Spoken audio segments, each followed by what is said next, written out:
Friends, welcome to Viju Chetu's tailoring tutorial. ನಾ ಇವತ್ತಿನ ವಿಡಿಯೋದೊಳಗೆ ಏನು ಹೇಳ್ಕೊಡತ್ತೀನಂದ್ರೆ, ನಾವು ಸ್ಲೀವ್ ಅಟ್ಯಾಚ್ ಮಾಡಬೇಕಾದ್ರೆ ಫಸ್ಟ್ ಬಿಫೋರ್ ನಾವು ಯಾವ ಟ್ರಿಕ್ಸನ್ನು ಯಾವ ಟಿಪ್ಸನ್ನು ಫಾಲೋ ಮಾಡಬೇಕು ಅಂಥೇಳಿ ಇವತ್ತಿನ ವಿಡಿಯೋದೊಳಗೆ ಕೊಡತ್ತೀನಿ. ನೋಡಿರಿ, 4 ಪಾರ್ಟ್ಸದ್ದು ಸೈಡ್ ಫಿಟ್ಟಿಂಗ್ ಲೈನ್ ಇರುತ್ತಲ್ಲ, ಅಲ್ಲೇ 4 ಪಾರ್ಟ್ಸದ್ದು ಕರೆಕ್ಟಾಗಿ ಜೋಡಿಸ್ಕೋಬೇಕು. ನಮ್ಮ ಸ್ಟಿಚಿಂಗ್ ಮಾಡೋ ಬ್ಲೌಸಿಂದ ಜೋಡಿಸ್ಕೊಂಡು ಅವ್ರದ್ದೇನು ರೆಡಿ ಬ್ಲೌಸ್ ಇರ್ತೈತಲ್ಲ ಅವ್ರದ್ದು ಸೈಡ್ ಪಾರ್ಟದ್ದೇನು ಆರ್ಮೋಲ್ ತೆಳಗೆ ಏನಿರುತ್ತಲ್ಲ ಸೈಡ್ ಪಾರ್ಟ್ ಆ ಸ್ಟಿಚಿಂಗದ್ದು ಆ ಬಟ್ಟೆನ ನಮ್ಮ ಬಟ್ಟೆಗೆ ಎರಡೂ ಅಟ್ಯಾಚ್ ಮಾಡಿ ಎಷ್ಟೈತಿ ಕರೆಕ್ಟ್ ಐತೋ ಇಲ್ಲೋ ಎಷ್ಟು ಚೇಂಜಸ್ ಐತಿ ಅಂತೇಳಿ ನೋಡ್ಕೋಬೇಕು. ಹೆಂಗಂತಂದ್ರೆ ನೋಡಿರಿ, ನಾ ಇದೇ ತೋರಿಸಿದ್ನಲ್ಲ ಆ ರೀತಿ ನೋಡಬೇಕು. ನನಗೆ ಭಾಳ ಇಲ್ಲಿ ಬಟ್ಟೆ ಡಿಫ್ರೆನ್ಸ್ ಬರಲಿಲ್ಲ. ಆಲ್ಮೋಸ್ಟ್ ಒಂದಿಷ್ಟು ಬ್ಲೌಸಿಗೆ ಬರುತ್ತೆ, ಒಂದಿಷ್ಟು ಬ್ಲೌಸಿಗೆ ಬರೋದಿಲ್ಲ ರೀ. ಒಂದು 1/4 ಇಂಚು ಅರ್ಧ ಇಂಚು ಅಷ್ಟೇ ಬಂದರೂ ಬರ್ಬೋದು. ಅದನ್ನು ಯಾವ ರೀತಿ ಅಡ್ಜಸ್ಟ್ ಮಾಡೋದು ಅಂತಂದ್ರೆ, ಕರೆಕ್ಟಾಗಿ ಅವ್ರದ್ದು ಬ್ಲೌಸಿಂದ ನಮ್ಮ ಬ್ಲೌಸಿಗೆ ಕರೆಕ್ಟಾಗಿ ಹಿಡಿದು ನೋಡ್ಬೇಕು ಎಷ್ಟು ಚೇಂಜಸ್ ಐತೆ ಅಂಥೇಳಿ ನೋಡ್ಕೊಂಡು ಅಲ್ಲಿಗೆ ಟ್ರಿಮ್ ಮಾಡಬೇಕು. ನೋಡಿರಿ, ಈ ಹೊಳ್ಳೆ ಒಂದು ಸೈಡ್ ಓಪನ್ ಮಾಡಿ ಒಂದು ಸೈಡ್ದಷ್ಟೇ ತೊಗೋಬೇಕು. ತೊಗೊಂಡು ಶೇಪ್ ಕರೆಕ್ಟ್ ಐತೋ ಇಲ್ಲೋ, ರೌಂಡ್ ಶೇಪ್ ಅಂದರೆ ಈಗ ಒಂದು ಸ್ವಲ್ಪ ಹೆಚ್ಚು ಕಮ್ಮಿ ಬಂದಿತ್ತು ನಿಮ್ಮ ಬಟ್ಟೆಯಲ್ಲಿ 1/4 ಇಂಚ್ ಉಳಿತಂದರೆ ಅದೇ ನಮಗೆ ಆರ್ಮೋಲಲ್ಲಿ ರಿಂಕಲ್ಸ್ ಬರೋ ಚಾನ್ಸಸ್ ಇರ್ತೈತಿ. ಅದಕ್ಕೆ ನಾವು ಈ ರೀತಿಯಾಗಿ ಕರೆಕ್ಟಾಗಿ ನೋಡ್ಕೋಬೇಕು. ಸ್ವಲ್ಪ ನಮ್ಗೆ ಏನಾಗುತ್ತೆ ಇಲ್ಲಿ ನೋಡಿರಿ, ಇಲ್ಲಿ ಮೇಲಿನ ಸೈಡು ಐತಿ ಬಟ್ ಅಲ್ಲಿ ತೆಳಗಿನ ಸೈಡ್ ಶೇಪ್ ಇಲ್ಲ. ಅಂದ್ರೆ ಫ್ರಂಟ್ ಪಾರ್ಟಿಂದ ಅಷ್ಟೇ ರೀ.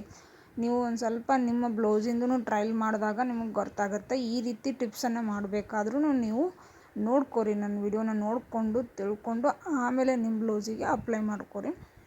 ನೋಡಿ, ಈಗ ಎರಡೂ ಕಡೆನೂ ಟ್ರಿಮ್ ಮಾಡ್ಕೊಂಡು ಈ ಸ್ಟೆಪ್ ಆದಮೇಲೆ ನೀವೇನು ಮಾಡಬೇಕು, ಸ್ಲೀವನ್ನು ಅಟ್ಯಾಚ್ ಮಾಡಬೇಕು. ಅಂದರೆ ನಿಮಗೇನಾಗುತ್ತೆ ಅಂತಂದರೆ ಕರೆಕ್ಟಾಗಿ ಸ್ಲೀವ್ ಫಿಟ್ಟಿಂಗು ಕರೆಕ್ಟಾಗಿ ಬರುತ್ತೆ, ಬ್ಲೌಸಿನ ಸೈಡ್ ಫಿಟ್ಟಿಂಗು ಕರೆಕ್ಟಾಗಿ ಬರುತ್ತೆ. ಮತ್ತು ನಿಮ್ಮ ಆರ್ಮೋಲಲ್ಲಿ ಏನು ಸ್ಟಿಚ್ ಆದಮೇಲೆ ಪ್ಲಸ್ ಪಾಯಿಂಟ್ ಬರುತ್ತಲ್ರಿ, ಅದು ಕರೆಕ್ಟಾಗಿ ಬರುತ್ತೆ. ಮತ್ತು ಯಾವುದೇ ರಿಂಕಲ್ಸು ಬರೋಲ್ಲ. ನೋಡಿರಿ, ಸ್ವಲ್ಪ ಬಟ್ಟೆ ಉಳಿದಿತ್ತಂದ್ರೂ ನಮಗೇನಾಗುತ್ತೆ ಅದೇ ಬಟ್ಟೆನ ಆರ್ಮೋಲ್ಸಲ್ಲಿ ರಿಂಕಲ್ಸ್ ಬರೋ ಚಾನ್ಸಸ್ ಇರ್ತೈತಿ. ಅದಕ್ಕೆ ನಾವೇನು ಮಾಡಬೇಕು, ಸ್ಲೀವ್ ಅಟ್ಯಾಚಿಂಗ್ ಮಾಡೋ ಮುಂಚೆ ಈ ಟ್ರಿಕ್ಸನ್ನು ಫಾಲೋ ಮಾಡಬೇಕು.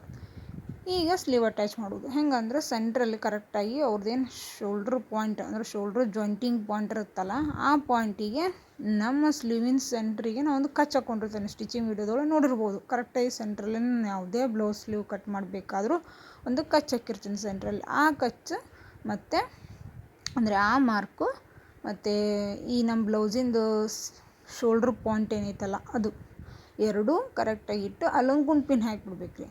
ಹಾಕಿ ಆಮೇಲೆ ಒಂದು ಸೈಡಿಂದ ಕರೆಕ್ಟಾಗಿ ಒಂದು ಸೈಡಿಂದ ಅದನ್ನು ಕೈಯಲ್ಲಿನೇ ಮೊದಲೇಕ ಏನು ಮಾಡಬೇಕು, ಎಡ್ಜ್ವರೆಗೂ ಕೈಯಲ್ಲಿನೇ ಹಿಡ್ಕೊಂಡು ಹೋಗಿ ಆಮೇಲೆ ಎಲ್ಲಿ ನೀವು ಕರೆಕ್ಟಾಗಿ ಜಾಯಿಂಟ್ ಆಗುತ್ತಲ್ಲ ಎಷ್ಟು ಬಟ್ಟೆ ಎಕ್ಸ್ಟ್ರಾ ಬರುತ್ತಲ್ಲ ರೀ ಅದನ್ನು ಹೊರಗಡೆ ಬಿಟ್ಟು ಕರೆಕ್ಟಾಗಿ ಸೈಡಿಂದ ಅಟ್ಯಾಚ್ ಮಾಡ್ಕೊಂಡು ಬರಬೇಕು. ಅಂದರೆ ಎಲ್ಲ ಬ್ಲೌಸಿಗೂ ಬಟ್ಟೆ ಹೆಚ್ಚಾಗುತ್ತೆ ಅಂತ ನಾನು ಹೇಳಕತ್ತಿಲ್ಲ. ಎಷ್ಟು ಬಟ್ಟೆ ಹೆಚ್ಚಾಗುತ್ತಲ್ಲ ಅಷ್ಟು ಬಟ್ಟೆನ ನೀವು ಅಲ್ಲೇ ಹೊರಗೆ ಬಿಡಬೇಕು. ಇಲ್ಲ ಕರೆಕ್ಟಾಗೈತಂದ್ರೆ ಕರೆಕ್ಟಾಗಿ ಅದ್ರದ್ದು ಎಡ್ಜ್ ಕರೆಕ್ಟಾಗಿ ಹಿಡ್ಕೊಂಡು ಬರಬೇಕು. ಅಂದರೆ ನಾನು ಯಾಕೆ ಹೇಳತ್ತೀನಿ ಅಂತಂದ್ರೆ, ಬಟ್ಟೆ ನಮ್ಮ ಶೋಲ್ಡ್ರ್ ಪಾಯಿಂಟ್ ಕರೆಕ್ಟಾಗಿ ಜಾಯಿಂಟ್ ಆಗಬೇಕು. ನೀವೇನಾದ್ರೂ ಆ ಬಟ್ಟೆ ಎಕ್ಸ್ಟ್ರಾ ಬರೋದನ್ನು ಒಳಗೆ ತೊಗೊಂಡ್ರಂದ್ರೆ ಶೋಲ್ಡ್ರ್ ಪಾಯಿಂಟ್ ನಾವು ಸ್ಲೀವ್ ಕಟಿಂಗ್ ಮಾಡ್ಬೇಕಾದ್ರೆ ಹಾಕಿರುವಂಥ ಪಾಯಿಂಟ್ ಕರೆಕ್ಟಾಗಿ ಬರೋಂಗಿಲ್ಲ. ಅದು ಬರ್ಲಿಕ್ಕಂದ್ರೆ ನಮ್ಮ ಸ್ಲೀವ್ ಏನಾಗುತ್ತಂದ್ರೆ ವೇರ್ ಮಾಡಿದಾಗ ಸ್ಲೀವು ಉಲ್ಟಿ ಅಂದ್ರೆ ಹಿಂಗೆ ಹಿಂದೆ ತಿರುಗ್ದಂಗಾಗಿ ಬ್ಲೌಸು ಹಾಳಾಗೋ ಚಾನ್ಸಸ್ ಇರ್ತೈತೆ. ಅಂದ್ರೆ ಆರ್ಮೋಲ್ ಒಳಗೆ ನೋಡ್ರಿ ಬ್ಲೌಸ್ ಹಿಂದೆ ಜಗ್ದಂಗೆ ಆಗಿರ್ತಾವ್ರಿ ಸ್ಲೀವ್ ಕಡೆಯಿಂದ. ಆ ರೀತಿ ಬರಬಾರ್ದು ಅಂದರೆ ನೀವು ಈ ರೀತಿ ಟ್ರಿಕ್ಸನ್ನು ಫಾಲೋ ಮಾಡಬೇಕಾಗ್ತೈತಿ. ಮತ್ತು ಇನ್ನೊಂದು ಏನು ಹೇಳೋದಂದ್ರೆ, ಸ್ಲೀವ್ ಅಟ್ಯಾಚ್ ಮಾಡ್ಬೇಕಾದ್ರೆ ಕಂಪಲ್ಸರಿ ನೀವು 2 ಸ್ಟಿಚ್ಚನ್ನು ಹಾಕಿರಿ.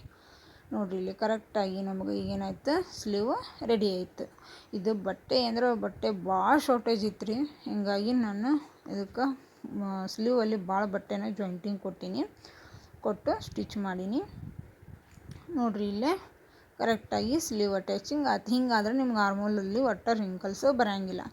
ಈಗ ನೋಡಿರಿ, ನಾನು ಬ್ಲೌಸ್ ಇದಕ್ಕೆ ಒಂದು ವರ್ಕ್ ಮಾಡೀನಿ. ಅದೇ ರೀತಿನೇ ಎರಡೂ ಕಡೆನೂ ನಾನು ಏನು ಮಾಡಿದೆ, ಸ್ಲೀವನ್ನು ಅಟ್ಯಾಚ್ ಮಾಡ್ಕೊಂಡೆ. ನೋಡಿರಿ ತೋರಿಸ್ತೀನಿ. ಮತ್ತು ಸ್ಲೀವಿಗೂ ನಾನು ಇದಕ್ಕೆ ಇನ್ವಿಸಿಬಲ್ ಥ್ರೆಡ್ ಪೈಪಿಂಗ್ ಮಾಡೀನಿ. ಬ್ಯಾಕ್ ಪಾರ್ಟಿಗೂ ಇನ್ವಿಸಿಬಲ್ ಥ್ರೆಡ್ ಪೈಪಿಂಗ್ ಮಾಡೀನಿ.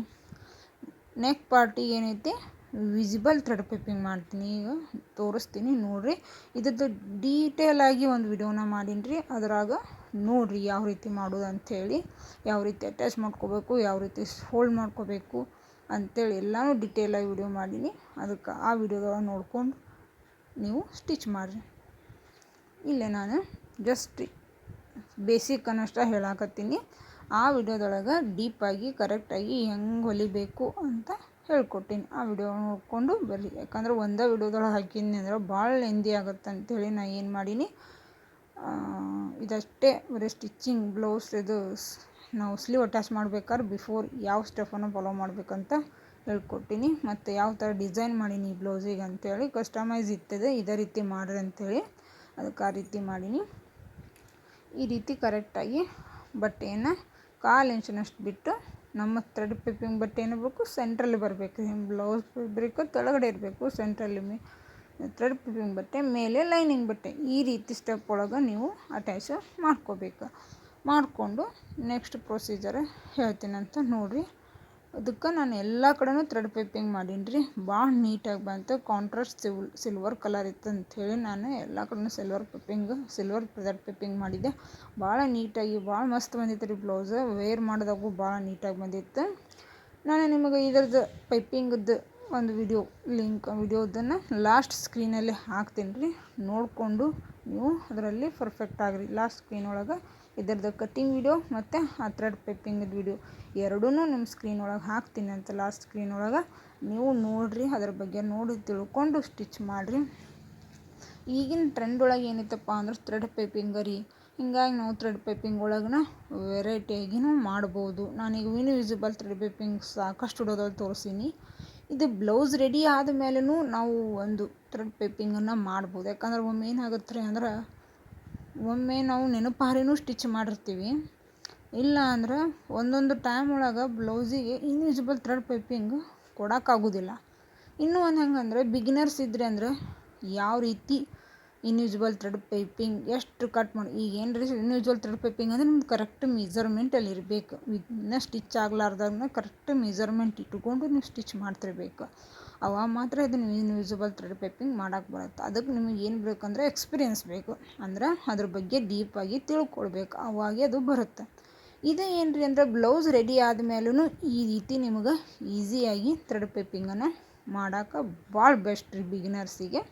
ಈ ರೀತಿ ಟ್ರಿಕ್ಕನ್ನು ಯೂಸ್ ಮಾಡಿ ನೋಡಿರಿ. ಎಷ್ಟು ಪರ್ಫೆಕ್ಟಾಗಿ ಒಂದೇ ರೀತಿ ಒಳಗೆ ಥ್ರೆಡ್ ಪೈಪಿಂಗ್ ಬಂತಪ್ಪ ಅಂದ್ರೆ ಭಾಳ ಅಂದ್ರೆ ಭಾರಿ ಮಸ್ತ್ ಅನ್ನಿಸ್ತು ನಂಗೆ. ಅದಕ್ಕೆ ನೀವು ನೋಡಿ ಕಲಿತ್ಕೋರಿ ಅಂಥೇಳಿ ನಾನು ವಿಡಿಯೋ ಮಾಡಿ ಹಾಕೀನಿ.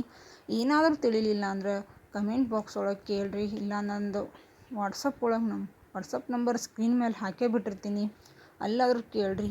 ಹಾಕಿ ಕೇಳಿದ್ರೆ ಅದರೊಳಗೆ ಏನಾದರೂ ನೀವು ವಾಟ್ಸಪ್ ಒಳಗೆ ಕೇಳಿದ್ರೆ ಅಂದ್ರೆ ಅದ್ರ ಬಗ್ಗೆನೇ ನಾನು ನಿಮಗೆ ಒಂದು ವಿಡಿಯೋ ಮಾಡಿ ಹಾಕ್ತೀನಿ. ಇಲ್ಲಾಂದ್ರೆ ನಿಮ್ಗೆ ವಾಟ್ಸಪ್ ಥ್ರೂನಾದರೂ ಅದನ್ನು ಎಕ್ಸ್ಪ್ಲೇನ್ ಮಾಡ್ತೀನಿ.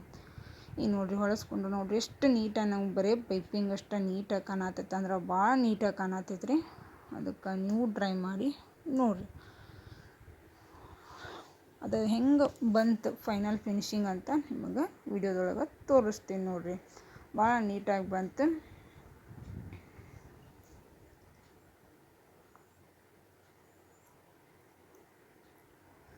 ಈಗ ಆ ಥ್ರೆಡ್ ಪೈಪಿಂಗ್ಗಿಂತ ಹೊರಗಡೆ 1/4 ಇಂಚ್ ಬಿಟ್ಟು ಒಂದು ಸ್ಟಿಚ್ಚನ್ನು ಹಾಕಕತ್ತೀನಿ ರೀ ನಾನು.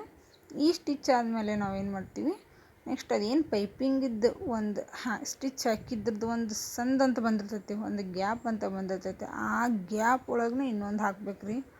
ಭಾಳ ನೀಟಾಗಿ ಬರೀ ಪೈಪಿಂಗ್ ಅಷ್ಟು ಒಟ್ಟು ಹೊಳುವುದು ಅದು ಇದು ಏನೂ ಚಾನ್ಸ್ ಆಗಂಗಿಲ್ಲ ಇದು. ಮತ್ತು ಇನ್ನೊಂದು ಹೆಂಗೆ ಹೇಳ್ಬೇಕಂದ್ರೆ ನಿಮಗೆ ನಾರ್ಮಲ್ ಪೈಪಿಂಗಾರ ಸ್ವಲ್ಪ ಟರ್ನಿಂಗ್ ಆಗೋ ಚಾನ್ಸ್ ಇರ್ತಾವೆ ರೀ. ಇವು ಏನೇನೇನೂ ಆಗಂಗಿಲ್ಲ ರೀ. ಭಾಳ ನೀಟಾಗಿ ತೋರಿಸುತ್ತೆ ನೋಡಿರಿ. ಬ್ಯಾಕ್ ಪಾರ್ಟ್ ಒಳಗೆ ಈ ರೀತಿ ಪೋಟ್ಲಿ ಡಿಸೈನ್ ಮಾಡಂತ ಹೇಳಿದ್ರು ಅವರು. ಇದು ಬೋಟ್ ನೆಕ್ ಬ್ಲೌಸ್ ಆಗೈತಿ ನೋಡಿರಿ. ಪೈಪಿಂಗ್ ಎಷ್ಟು ನೀಟಾಗಿ ಬಂದೈತಿ ನೋಡಿರಿ, ಭಾರಿ ಮಸ್ತ್ ಬಂದೈತಿ ನೋಡಿರಿ, ಭಾಳ ಮಸ್ತ್ ಬಂದೈತಿ. ನಾನು ತೋರಿಸಾತೀನಿ. ನೆಕ್ಸ್ಟ್ ನೋಡಿರಿ ಇದ್ರದ್ದು ನಾನು ಫಿಟ್ಟಿಂಗ್ ಮಾಡೋದಂಥ ಪ್ರೊಸೀಜರ್ ಅಂತೂ ನಿಮ್ಗೆ ಸಾಕಷ್ಟು ವಿಡಿಯೋದಲ್ಲಿ ತೋರಿಸಿದ್ದೆ. ಸ್ಲೀವ್ ಅಟ್ಯಾಚಿಂಗ್ ಬಿಫೋರ್ ಸ್ಟೆಪ್ಪ ನಿಮಗೆ ಹೇಳಿದ್ದಿಲ್ಲ ನಾನು. ಅದಕ್ಕೆ ಅದನ್ನು ಡೀಪಾಗಿ ಚೆಂದಂಗೆ ಹೇಳಬೇಕಂತ ಅದ್ರದ್ದು ವಿಡಿಯೋ ಮಾಡಿ ಹಾಕೀನಿ.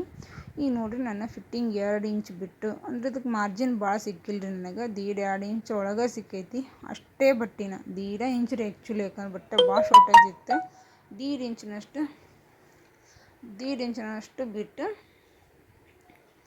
ಇಂಚಿನಷ್ಟು ಬಿಟ್ಟು ನಾನು ಒಂದು ಸ್ಟಿಚ್ ಹಾಕಿದೆ. ಆಮೇಲೆ ಅವ್ರದ್ದು ವೇಸ್ಟ್ ಅರೌಂಡು ನೋಡಿಕೊಂಡು ನಾನೇನು ಮಾಡಿದೆ ಎಷ್ಟು ಕಡಿಮೆ ಬೀಳ್ತೈತೆ ಅಂತ ನೋಡಿದೆ ಕರೆಕ್ಟಾಗಿ ಬಂತು. ಯಾವುದೇ ಫಿಟ್ಟಿಂಗ್ ಇಲ್ಲ, ಏನಿಲ್ಲ, ಲೂಸಿಂಗ್ ಇಲ್ಲ, ಕರೆಕ್ಟಾಗಿ ಬಂತು. ಅಷ್ಟೇ ಬಿಟ್ಟು ನೋಡಿರಿ ಫ್ರಂಟಲ್ಲೂ ಅವರು ಹೈನೆಕ್ ಅಂದ್ರೆ ಹೆಂಗಂದ್ರೆ ಬೋಟ್ ನೆಕ್ ಸೈಜ್ ರೀ ಇದು. ಬೋಟ್ ನೆಕ್ ಸೈಜ್ ಒಳಗೆ ಫ್ರಂಟ್ನೂ 5-5.5 ಇಂಚು, ಬ್ಯಾಕ್ನೂ 5.5 ಇಂಚು ಇಟ್ಟು ಸ್ಟಿಚ್ ಮಾಡ್ಸಾರ. ಅಂದರೆ ಇವ್ರು ಒಂದು ಸ್ವಲ್ಪ ಏಜ್ಡ್ ಪರ್ಸನ್ ಅದಾರ, ಹೀಗಾಗಿ ಈ ರೀತಿ ಮಾಡ್ಸಾರ. ಭಾಳ ನೀಟಾಗಿ ಕುಂತಾವಂಥವ್ರಿಗೆ, ಅದಕ್ಕೆ ಅವ್ರು ಇದೇ ರೀತಿನ ಸ್ಟಿಚ್ ಮಾಡ್ಸಕತ್ತಾರೆ. ಈಗ ನೋಡಿರಿ ಪೋಟ್ಲಿ ಬ್ಯಾಕ್ ಪಾರ್ಟ್ ಒಳಗೂ ನಾನು ಇದನ್ನ ಇಟ್ಟೀನಿ, ಪೋಟ್ಲಿ ಡಿಸೈನ್ ಮಾಡೀನಿ. ನೋಡಿರಿ ಸ್ಲೀವಿಗೂ ಮಾಡೀನಿ, ಸ್ಲೀವ್ ಒಳಗೂ ಭಾಳ ನೀಟಾಗಿ ಬಂದೈತಿ. ನೋಡಿರಿ ಇಲ್ಲಿ ನೋಡಿರಿ ಕರೆಕ್ಟಾಗಿ ಬಂದೈತಿ. ನೆಕ್ಸ್ಟ್ ಫ್ರಂಟ್ ಪಾರ್ಟಲ್ಲೂ ಮಾಡೀನಿ. ಎಲ್ಲ ಕಡೆನೂ ಥ್ರೆಡ್ ಪಿಪ್ಪಿಂಗ್ ಕೊಟ್ಟಿನಲ್ರಿ, ಭಾಳ ನೀಟಾಗಿ ಬಂದೈತೆ ರೀ ಫ್ರೆಂಡ್ಸ್. Thank you friends. ನೀವು ಇದರಂಥ ವಿಡಿಯೋಗಳನ್ನು ನಾನು ಲಾಸ್ಟಿಗೆ ಹಾಕ್ತೀನಂತ, ಕಟ್ಟಿಂಗ್ ವಿಡಿಯೋ ಮತ್ತು ಪೈಪಿಂಗದ ವಿಡಿಯೋ, ಅದರೊಳಗೆ ನೋಡಿಕೊಂಡು ಕಲ್ತ್ಕೊಡ್ರಿ. Thank you friends. Subscribe please. ಕೊನೆವರೆಗೂ ವಿಡಿಯೋನ ನೋಡಿಕೊಂಡು ನೀವು ನಂಗೆ ಸಪೋರ್ಟ್ ಮಾಡಿ ಫ್ರೆಂಡ್ಸ್.